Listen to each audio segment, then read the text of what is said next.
వరంగల్ జిల్లా వ్యాప్తంగా జరుగుతున్నటువంటి కౌంటింగ్ సరళి ఒక్క పార్లమెంట్ నియోజకవర్గంలో 7 అసెంబ్లీ నియోజకవర్గాలు ఉంటాయి. 7 అసెంబ్లీ నియోజకవర్గాల్లో అక్కడ పోలైనటువంటి ఓట్లను బట్టి అక్కడ రౌండ్స్ సంఖ్య ఉంటుంది. ఒక్కో నియోజకవర్గానికి ఒక్కో రౌండ్స్ అనేవి నెంబర్ అట్లా ఉంటాయి.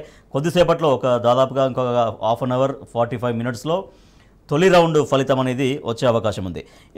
మెదక్ నుంచి మా ప్రతినిధి వేణు లైవ్లో సిద్ధంగా ఉన్నారు.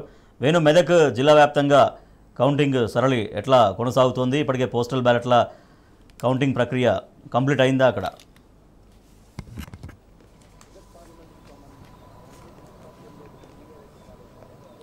మెదక్ పార్లమెంటుకు సంబంధించిన కౌంటింగ్ నర్సాపూర్లోని బీవీఆర్ఐటీ కాలేజ్తో పాటు అదేవిధంగా గురుకుల స్కూల్లో 2 కేంద్రాల్లో కూడా కౌంటింగ్ సాగుతుంది. 7 నియోజకవర్గాలకు సంబంధించిన కౌంటింగ్ కొనసాగుతుంది. ప్రస్తుతం పోస్టల్ బ్యాలెట్లకు సంబంధించిన కౌంటింగ్ జరుగుతుంది. ఈ పార్లమెంట్ ఎన్నికల్లో 14,370 పోస్టల్ బ్యాలెట్లు నమోదయ్యాయి. దానికి సంబంధించిన కౌంటింగ్ ప్రస్తుతం కొనసాగుతూ ఉంది.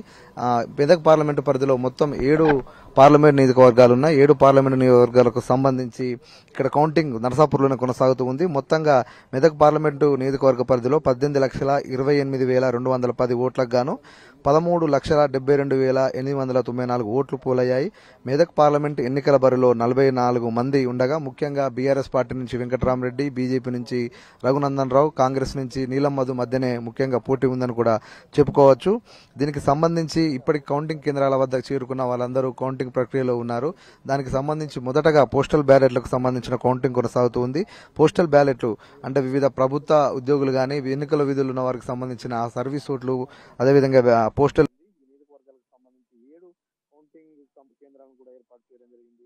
పటాన్ చెరువుకు సెగ్మెంట్ సంబంధించి అదేవిధంగా సంగారెడ్డికి సంబంధించి నర్సాపూర్లోని అల్లూరి గురుకుల స్కూల్లో ఈ కౌంటింగ్ జరుగుతుంది. బీవీఆర్ఐటీ ఇంజనీరింగ్ కాలేజీలో మెదక్, నర్సాపూర్, దుబ్బాక, గజ్వేల్, సిద్దిపేట నియోజకవర్గానికి సంబంధించిన ఓట్ల లెక్కింపు జరుగుతుంది. అత్యధికంగా పటాన్ చెరువు నియోజకవర్గానికి సంబంధించి 18 టేబుల్ ఏర్పాటు చేయడం జరిగింది. అక్కడ దాదాపుగా 2,60,000 ఓట్లు కూడా నమోదయ్యాయి. గజ్వేల్కి సంబంధించి 15 టేబుల్, అదేవిధంగా మిగతా 5 నియోజకవర్గాలు ఏవైతే ఉన్నాయో వాటన్నిటికి సంబంధించి 14 టేబుల్ల చొప్పున మొత్తం 103 టేబుల్లను ఏర్పాటు చేయడం జరిగింది.